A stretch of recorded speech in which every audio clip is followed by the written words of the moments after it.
नमस्कार, मैं अंजलि मिश्रा और स्वागत है आपका हमारे चैनल में। आपको बता दें कि इस वक्त शिवसेना जो नेता है संजय राउत, उनका एक बयान सामने आया है। आपको बता दें कि संजय राउत ने एक बात कही है। उन्होंने कहा है कि जो देश के लोग हैं उन्हें धोखा नकली हिंदुत्व से है, नकली हिंदूवादी लोगों से है, क्योंकि जब भी चुनाव आते हैं तो इसी तरीके से हिंदू और मुस्लिम देखने के लिए मिलते हैं। साथ ही साथ उन्होंने कहा कि ये लोग कौन है, ये लोग कहाँ से आते हैं, इस बात की जानकारी देश को बखूबी है।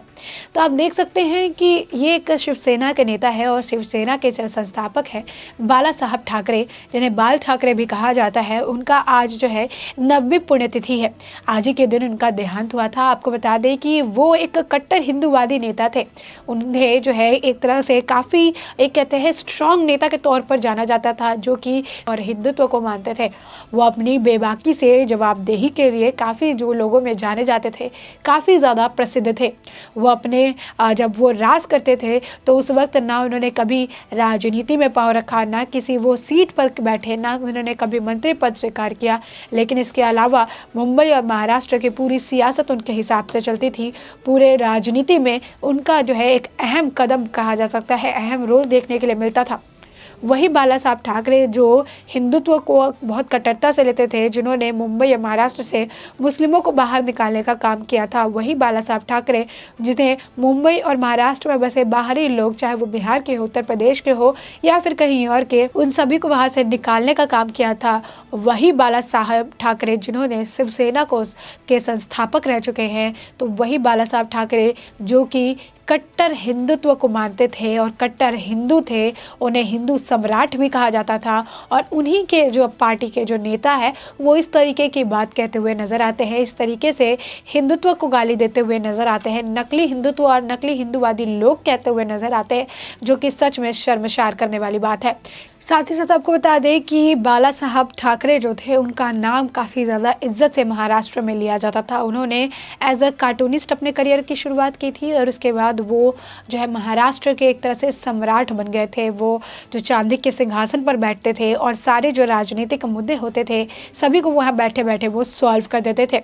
कट्टर हिंदू के रूप में जाने जाते थे। उन्होंने, अगर आपने उनकी बायोग्राफी देखी होगी, उनके बारे में पढ़ा होगा, तो आपको पता होगा कि किस तरीके से उन्होंने मुस्लिम्स की तरफ हाथ बढ़ाए थे। लेकिन जब उन्हें उसका रिस्पांस सही नहीं मिला था, जिसमें उनके खिलाफ जिस वक्त जो बड़ा एक विरोध हुआ था, एक बड़ा विवाद हुआ था, उसमें रजा अकेडमी जो है वो उस वक्त शामिल थी, जो इस वक्त उनके आप कह सकते हैं वंशज जो है उद्धव ठाकरे की सरकार के अंदर वो काम कर रहे हैं और उसके बाद धड़ल्ले से दंगे करवा रहे हैं। लेकिन उद्धव सरकार जो है चुपचाप बैठी है, ना इस तरीके की ऑर्गेनाइजेशन पर बैन लगाती है और ना ही कुछ और करती हुई नजर आती है। बाला साहब ठाकरे जैसे एक महान नेता जो है, जो एक कट्टर हिंदू नेता के तौर पर जाने जाते थे और जिनका ये मानना था, जिन्होंने जो है पब्लिकली ये बात कबूली थी कि बाबरी मस्जिद को तोड़ने में उनका हाथ नहीं, उनका पाँव था। तो ऐसे में एक ऐसे नेता जो एकदम बेझिझक, बेबाक और जो है एकदम आप कह सकते हैं कि अलग तरीके से उन्होंने शासन किया, राजनीति को चलाया, हिंदुत्व को जो है बढ़ावा दिया, हिंदुओं को बढ़ावा दिया, उनके सपोर्ट में खड़े रहे, उनके लिए जिए और आखिरकार अंत में अपनी सांसें लेते हुए वो जो है दुनिया को अलविदा कहते हुए चले गए। आप इसी से अंदाज़ा लगा सकते हैं कि रात में भी ना रुकने वाली मुंबई उनके एक इशारे पर रुक जाती थी। जो मुंबई हलचल सी रहती थी, जो मुंबई जो है अपने कौतूहल के लिए जानी जाती थी। जिस दिन बाला साहब ठाकरे की मृत्यु हुई थी उस दिन पूरा मुंबई सन्न पड़ा हुआ था, हर जगह सन्नाटा पसरा हुआ था, रास्ते खाली पड़े हुए थे और वहाँ पर उनकी जो अंतिम यात्रा थी उसमें 2 लाख से भी ज़्यादा लोग मौजूद थे। तो ऐसे एक नेता जिसने एक ऐसी बड़ी पार्टी जो है बनाई, जिसका एजेंडा ही हिंदुत्व था, जिसका एजेंडा ही जो था वो कैसे महाराष्ट्र के लोगों के लिए काम करना है, महाराष्ट्रियन मराठी के लिए काम करना है, ये था। और आज के डेट में उनके ही पार्टी के नेता इस तरीके के बयान देते रहते हैं। उनके ही जो वंशज है उद्धव ठाकरे, वो कुछ भी नहीं करते हैं। इस तरीके से दंगे हो रहे हैं, जबकि उन्हें पता है कि दंगे कौन करवा रहा है। इसके बावजूद उन्होंने चुप्पी साध रखी है। रजा अकेडमी, जिसको वो बार बार बीजेपी की कठपुतली बताते हैं, उसको लेकर भी वो कुछ काम करते हुए नजर नहीं आते हैं। ना ही इतने लोगों के कहने के बावजूद उस पर बैन लगाने के बारे में उन्होंने सोचा है। तो ऐसे में आप देख सकते हैं कि किस तरीके से हिंदूवादी, एक कट्टर हिंदूवादी नेता के जो एक पार्टी है उसका ही एक नेता ये कहता हुआ नजर आता है कि देश को नकली हिंदुत्व और नकली हिंदूवादी लोगों से खतरा है, और साथ ही जैसे ही चुनाव आते हैं हिंदू मुस्लिम होने लगता है। तो दरअसल है कि अभी चुनाव आने वाले वक्त में उत्तर प्रदेश में होने वाले हैं, गुजरात में होने वाले हैं, गोवा में होने वाले हैं। तो ऐसे में आने वाले वक्त में विधानसभा चुनाव होने वाले हैं। अब इसको लेकर महाराष्ट्र में किस तरीके से अहिंसा हो रही है, महाराष्ट्र में किस तरीके से दंगे भड़क रहे हैं, इसको लेकर संजय राउत भी आगे कहते हुए नजर आए थे। उनका कहना था कि महाराष्ट्र की सरकार को अस्थिर करने की कोशिश की जा रही है। त्रिपुरा में चाहे जो कुछ भी हुआ हो उसको लेकर जो उसकी आंच है वो इस वक्त महाराष्ट्र में देखने के लिए मिल रही है। तो उन्होंने कहीं ना कहीं जो है बीजेपी पर सीधा सीधा उन्होंने निशाना साधा और ये बात भी कही कि जिस तरीके से सामने आने वाले विधानसभा चुनाव है तो उसको लेकर अभी से ही जो है यहाँ पर ये सारी चीज़ें देखने के लिए मिल रही है, हिंसा देखने के लिए मिल रही है। उनका कहना है कि एक पार्टी ने सांप्रदायिक हिंसा को भड़काया है, जबकि ये बात सबको पता है कि त्रिपुरा में कुछ भी नहीं हुआ था, किसी भी मस्जिद को आहत नहीं पहुंचाया गया था, ना ही आप कह सकते हैं कि मस्जिद से तोड़फोड़ की गई थी, गलत खबरें पहुंचाई गई थी। और ये गलत खबर भी शिवसेना के ही एक नेता जो है अर्जुन खोतकर, उन्होंने जो है पब्लिकली ये बात कहते हुए वो नज़र आए थे, पब्लिकली ये कहते हुए नज़र आए थे कि त्रिपुरा में जिस तरीके से मुस्लिम के खिलाफ हिंसा की गई है तो वैसा अगर हिंसा होगा तो वो एक करेंगे तो हम 10 करेंगे।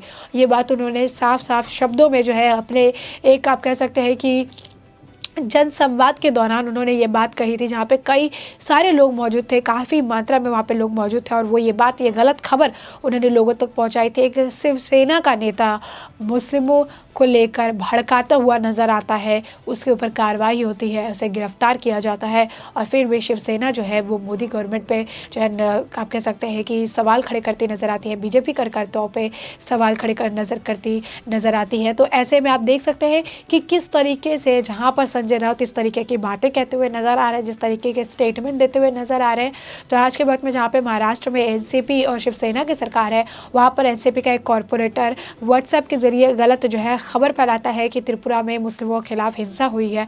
वहीं पर एक शिवसेना का जो नेता है अर्जुन खोतकर, वो जो है वो जनसभा को संबोधित करता है और वहाँ पर ये बात कहते हुए नजर आता है कि किस तरीके से मुस्लिम भाइयों को बदला लेने की ज़रूरत है। और साथ ही कहता है कि मोदी जी जो है, मोदी की जो सरकार है वो हिंदू और मुस्लिम को एक नहीं होने देगी। यानी महाराष्ट्र में हिंदू और मुस्लिम के बीच में आग लगा रहे हैं आप, महाराष्ट्र में हिंदू और मुस्लिम के बीच में बातें कर रहे हैं आप, और इसमें आप ये सोच रहे हैं कि किस तरीके से ये जो मुद्दा है ये किसी और के ऊपर डाल दे, जबकि आपके ही पार्टी के नेता गिरफ्तार हो रहे हैं, आपकी ही पार्टी के ऊपर घुमा फिरा के सवाल खड़े किए जा रहे हैं। अभी आपको बता दें कि हाजी अराफत जो है उन्होंने भी अब बड़ा आरोप जो है नवाब मलिक पर लगाया। उन्होंने ये बात कह दी कि अमरावती में जिस तरीके से हिंसा हुई उसके पीछे जो है नवाब मलिक के हाथ है, क्योंकि नवाब मलिक के जो रिश्ते हैं वो रज़ा अकेडमी के जो चीफ है सैयद नूरी उनके साथ काफ़ी अच्छे हैं। उनके साथ उनकी तस्वीरें भी उन्होंने साझा की। उद्धव ठाकरे जो है रज़ा अकेडमी के लोगों के साथ वो फूल बांटते हुए नजर आते हैं, हाथ मिलाते हुए नजर आते हैं। तो जो रज़ा अकेडमी इस वक्त जो है पॉम्पलेट्स बांट कर लोगों को दंगा भड़काने की कोशिश करती है, महाराष्ट्र में दंगे का वो कारण है। अमरावती में जिस तरीके से मुस्लिम लोगों ने दंगे भड़काए, जिस तरीके से दुकानें तोड़ी गई, आग लगाया गया, पथराव किया गया, पुलिस के साथ मारपीट हुई, इसकी पूरी जिम्मेदारी रज़ा अकेडमी की है, क्योंकि वहाँ पर जो प्रोटेस्ट हो रहा था उसकी जिम्मेदारी रज़ा अकेडमी की थी। लेकिन इसके बावजूद वहाँ पर हिंसा हुआ, जिसके लिए सबको पता है कि रज़ा अकेडमी जो है ये एक तरह से आप बता सकते हैं कि कल्प्रिट है। लेकिन इसके बावजूद उद्धव की सरकार जो है ये बता रही है कि रज़ा अकेडमी बीजेपी की कठपुतली है। तस्वीरें उद्धव ठाकरे के उनके साथ आते हैं, तस्वीरें उनके एक नेता नवाब मलिक के उनके साथ आते हैं, और उसके बावजूद वो दूसरे पर आरोप लगाते हुए नजर आते हैं। और वो एक तरफ संजय राउत है, वो भी अपनी बयानबाजी से जो है पीछे नहीं हटते। संजय राउत भी इसी तरीके से एक के बाद एक बयानबाजी करते आते हैं, नवाब मलिक की गलतियों में भी उनका समर्थन करते हुए नजर आते हैं, भाईचारा दिखाते हुए नजर आते हैं। इस मामले में भी उनका यही रूप देखने के लिए मिला। अब इस वक्त उनका एक बयान सामने आ गया है जिसमें वो इस तरीके से हिंदुत्व को ही नकली बता रहे हैं, हिंदूवादी जो लोग हैं उन्हें गलत बता रहे हैं, और बता रहे हैं कि देश को पता है कि आखिर ये कौन कर रहा है, सरकार को अस्थिर कौन कर रहा है। यानी मिला जुला के अगर आप पूरा देखें तो उनके ही नेता नवाब मलिक पर सवाल उठाए जा रहे हैं, उनका एक नेता जो है वो गिरफ्तार हो रहा है अर्जुन खोतकर, तो वहीं एक जो कॉरपोरेटर है अयाज हलचल, उनके ऊपर भी जो है एफआईआर दर्ज किए गए हैं। रज़ा अकेडमी के ऊपर नीतीश राणे ने एफआईआर दर्ज कर दिए हैं, लेकिन इसके बावजूद जो है उनकी आंखों के सामने उन्हें कुछ भी नजर नहीं आ रहा है। एक ऐसे व्यक्ति के पार्टी के मेंबर होने के बावजूद, जो कट्टर हिंदू थे, जो हिंदुत्व का सम्मान करते थे, जिन्हें हिंदू सम्राट कहा जाता था, और ऐसे व्यक्ति के पार्टी के लोग इस तरीके से हिंदुत्व को गाली देते हुए नजर आते हैं, इस तरीके से हिंदुत्व पर सवाल उठाते हुए नजर आते हैं और कहते हैं कि हिंदू और मुस्लिम करवाया जाता है, जबकि उनके ही पार्टी का नेता जाके मुस्लिमों को ये बात करके भड़काता है कि हिंदू ने उनके खिलाफ अमरावती जो त्रिपुरा है वहाँ पर हिंसा की है, जो कि सरासर गलत है और ये बात उनको भी पता है, लेकिन इसके बावजूद वहाँ पर जाकर सांप्रदायिक हिंसा वो भड़काते हुए नजर आते हैं। बाला साहब ठाकरे के जो वंशज है आप उद्धव ठाकरे भी जो है चुप्पी साधे रहते हैं, आधे वक्त वो बात नहीं करते, बयानबाजी नहीं करते, और जब बोलते भी है तो ऐसे दो शब्दों में कह के गुड गोइंग जैसे शब्दों का इस्तेमाल करते हैं, उसके बाद वो इस तरीके से चुप्पी साध लेते हैं और कुछ भी कहते हुए नजर नहीं आते हैं। तो अब देख सकते हैं कि किस तरीके से अब संजय राउत का ये जो बयान है, अब इस पर काफ़ी सियासत तेज होने वाली है कि देश को नकली हिंदुत्व की ज़रूरत नहीं है, या फिर देश में नकली हिंदूवादी लोग हैं जिनके बारे में जानकारी मिल चुकी है, लोग जानते हैं, जो चुनाव आने लगता है उससे पहले हिंदू मुस्लिम होने लगता है। तो ये सारी जो कहानी है, ये सारी जो स्टेटमेंट है, संजय राउत देते हुए नजर आ रहे हैं। और आपने जाना कि किस तरीके से संजय राउत ये सारी बातें कहते हुए नजर आ रहे हैं। तो इस पूरे मुद्दे पर आपकी जो भी राय हो हमें कमेंट सेक्शन में कमेंट करके ज़रूर बताएं।